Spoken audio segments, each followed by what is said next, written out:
Hello students, this is CA Yashoda Sharma from my future academy. Start करते हैं with the fourth chapter of Indian economic development, poverty. So poverty क्या है? It is the inability of a person to fulfil the minimum basic requirement of life. जब कोई इंसान अपनी minimum basic requirement of life को नहीं fulfil कर पाता, उस सिचुएशन को बोलते हैं हम पोवर्टी। मिनिमम बेसिक रिक्वायरमेंट में क्या आता है? Food, shelter, clothing, health and education. Initially पहले के टाइम पे मिनिमम रिक्वायरमेंट में ये तीन ही चीज़ होती थी, लेकिन अभी हेल्थ एंड एजुकेशन को भी इंक्लूड कर लिया गया है। अब पोवर्टी को दो चीज़ों में कैटेगराइज किया है कि अगर हमें जानना है कि कोई पर्सन या कोई भी चीज़ को हम कब पुअर बोलेंगे, तो उस चीज़ के लिए पोवर्टी को दो में कैटेगराइज किया है: variants of poverty, relative poverty and absolute poverty. Relative का मतलब होता है कंपैरिजन, यानी जब हम दो चीज़ों को कंपेयर करके किसी को पुअर बोलते हैं, सो वो हो गई रिलेटिव पोवर्टी। फॉर एग्जाम्पल, जब हम बोले कि country A is poor than country B, so यहाँ पे हमने दो कंट्री को कंपेयर करके कहा कि country A is relatively poor than country B. So यहाँ पर ये क्या हो गई? Relative poverty. अब रिलेटिव पॉवर्टी हम किसी में भी यूज़ कर सकते हैं। हम रिलीजन को कंपेयर कर सकते हैं, हम कंट्रीज़ को कंपेयर कर सकते हैं, क्लासेस को कंपेयर कर सकते हैं। इसी तरीके से हम बहुत सारी चीज़ों को कंपेयर करके बता सकते हैं कि कोई चीज़ पुअर है या नहीं। इंडिया में हम एब्सोल्यूट पॉवर्टी का कॉन्सेप्ट यूज़ करते हैं। एब्सोल्यूट पॉवर्टी मतलब it is a concept of poverty line. Poverty line हमने एक लाइन बना दी कि इस लाइन के ऊपर हुआ कोई पर्सन, कोई रिलीजन, कोई क्लास, तो वो नॉन पुअर है। इस लाइन के नीचे हुआ तो वो पुअर है। ये कैटेगरीज हमने सेट की है। कैटेगरीज हमने कंजम्पशन के बेसिस पे सेट की है, हमने मनी के बेसिस पे सेट की है, इनकम लेवल के बेसिस पे सेट की है। सो ये हमने एक लाइन बना दी कि कोई भी इस लाइन के ऊपर या नीचे हुआ, सो उसके अकॉर्डिंग वो पर्सन पुअर या नॉन पुअर कहलाया जाएगा। Poverty line is a cut-off point that divides people as poor or non-poor. So एक एग्जाम्पल हम यहाँ पर लेते हैं, कंजम्पशन और कैलोरीज। रूरल और अर्बन को अलग अलग किया है। रूरल एरिया में पोवर्टी अलग तरीके से डिफाइन, पोवर्टी के लिए अलग से क्राइटेरिया सेट किया गया है और अर्बन में अलग क्राइटेरिया। जैसे कि अगर रूरल एरिया में 816 का कंजम्पशन कोई करता है, 816 पर मंथ, सो 816 से ज़्यादा है तो वो नॉन पुअर है, 816 से कम है तो वो पुअर है। सेम फॉर अर्बन एरिया, अगर 1000 पर मंथ है, 1000 पर मंथ से ज़्यादा है तो नॉन पुअर, 1000 पर मंथ से कम है तो वो पुअर। सेम कैलोरीफिक वैल्यू, अगर रूरल एरिया में एक पर्सन 2400 कैलोरीज इनटेक करता है, 2400 या उससे ज़्यादा, तो वो हो गया नॉन पुअर। अगर 2400 से कम कैलोरीज इनटेक है तो वो हो गया पुअर। और अर्बन एरिया में वही है 2100 पर पर्सन। Causes of poverty. अब यहाँ पर हमारे पास काफ़ी सारे सिचुएशंस है, हमारे पास काफ़ी सारे कॉजेज है कि क्यों एक कंट्री में पोवर्टी एग्जिस्ट करती है। So first is heavy pressure of population. एक फैमिली है जहाँ पर 10 मेंबर्स है और उसमें एक ही इंसान है जो अर्न करता है, बाकी 9 इस पे डिपेंडेंट है। सो ये इंक्रीज इन पॉपुलेशन के कारण क्या हो रहा है कि ये एक इंसान को हर किसी की बेसिक नेसेसिटी फुलफ़िल करनी पड़ती है और वो सबकी बेसिक नेसेसिटी फुलफ़िल नहीं कर पाता।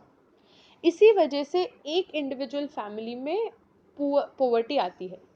तो फर्स्ट रीज़न है पोवर्टी, कि पॉपुलेशन इतनी ज़्यादा इंक्रीज़ हो रही है लेकिन जो अर्निंग करता है एक फैमिली में वो लिमिटेड है।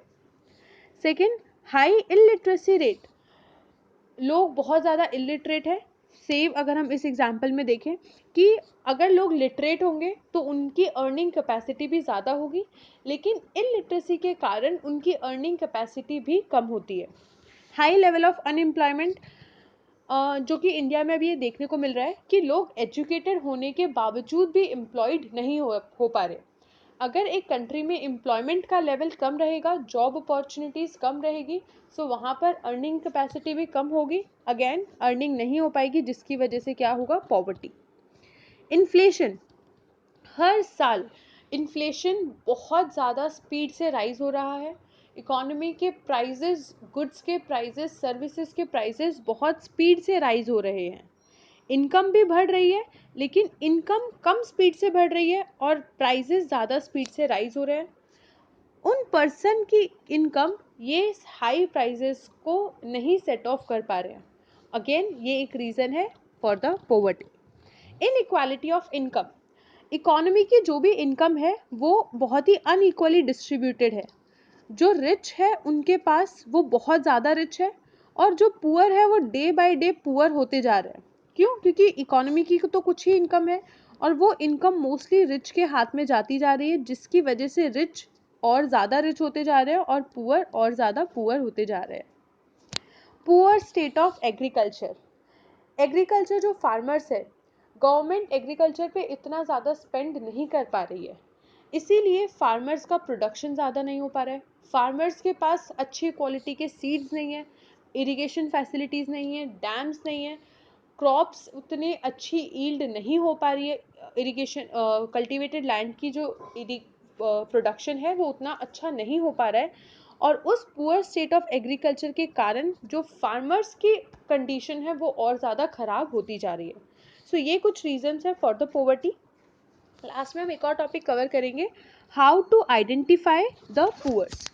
सो पुअर को आइडेंटिफाई हम दो तरीके से कर सकते हैं, एक पोवर्टी लाइन जो कि हमने देखा कंजम्पशन के बेसिस पे और कैलोरीफिक वैल्यू के बेसिस पे, एक और है बाय कैटेगराइजिंग। सो हम पुअर पीपल को कुछ कैटेगरीज में कैटेगराइज कर सकते हैं। यहाँ पर हमारे पास 4 कैटेगरीज है, chronic poor, churning poor, occasional poor and never poor. Churning poor में आते हैं जो जनरली, जो ऑलवेज या यूजुअली पुअर ही रहते हैं। मतलब अगर हम 365 डेज देखें तो उनमें से वो 300 डेज पुअर रहेंगे, राइट। ऐसे पुअर को कहा जाता है क्रॉनिक पुअर। क्रॉनिक पुअर के एग्जाम्पल है कैजुअल वर्कर्स, मतलब जो डेली बेसिस पे काम करते हैं, डेली बेसिस पे उनको वेजेस मिलती है। Second, churning poor regularly moves in and out of the poverty, मतलब कि कभी वो पोवर्टी के ऊपर आते हैं, कभी वो पोवर्टी के नीचे जाते हैं। तो ऐसे पुअर जो in and out of poverty करते रहते हैं उसको बोलते हैं churning poor. Example, small farmer, seasonal workers. Seasonal workers कौन हो गए? जैसे जो अम्ब्रेला बेचते हैं, जो हर सीजन वाइज काम करते हैं। तो जब उनका सीज़न होता है, जब उनकी सेल्स अच्छी होती है तो वो पोवर्टी के ऊपर आ जाते हैं, मतलब तब वो कैटेगराइज होते हैं नॉन पुअर। लेकिन जब उनकी सेल अच्छी नहीं होती, जब उनके प्रोडक्ट का सीज़न नहीं होता, तो वो हो जाते हैं पुअर। ओकेजनली पुअर मतलब जनरली तो वो रिच ही रहते हैं, लेकिन समटाइम्स बैड लक के कारण वो हो जाते हैं पुअर। सो वो हो गए occasionally poor. Churning and occasionally poor को हम कौन सी कैटेगरी में डालेंगे? Transient poor. And the last come is never poor, जो कभी भी पुअर नहीं होते, जो हमेशा पोवर्टी लाइन के ऊपर रहते हैं। सो ये हमने कैटेगराइज किया पुअर्स को। हमने पहले कैटेगराइज किया पोवर्टी लाइन के थ्रू, जहाँ पे हमने कंजम्पशन और कैलोरीफिक वैल्यू से उनको पोवर्टी लाइन के ऊपर किया। सेकेंड, हमने बाय कैटेगराइजिंग किया, अलग अलग कैटेगरीज में डाला पुअर को, that is chronic poor, churning poor, occasionally poor and never poor.